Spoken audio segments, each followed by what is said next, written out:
大家好，我是彩虹。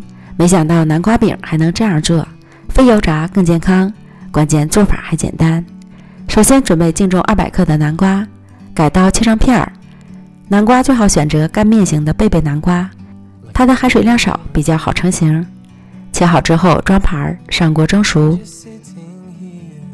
然后将蒸熟的南瓜倒入到大碗中压成泥。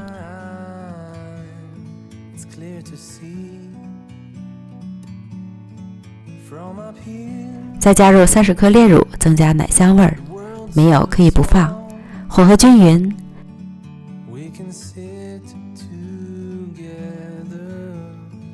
再分2次加入120克左右的糯米粉，再次拌匀。糯米粉的用量要根据南瓜泥的干稀程度适当调整。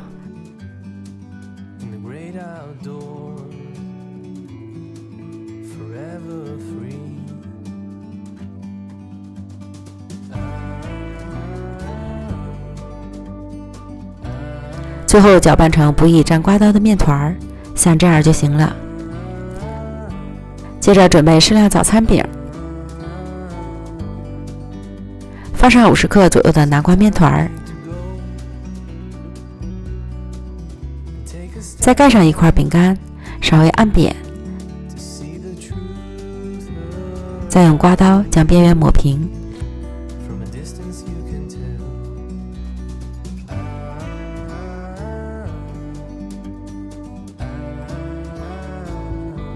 然后再裹上一层芝麻，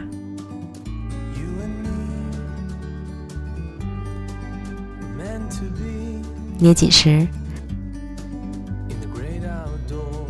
这样就可以了。将所有的面团全部都做完，正好可以做8个，依次摆入到烤盘里，送进预热好的烤箱，上下火160度。烤35分钟，每个烤箱的脾气都不同，还要根据实际情况适当调整。时间到了，出炉。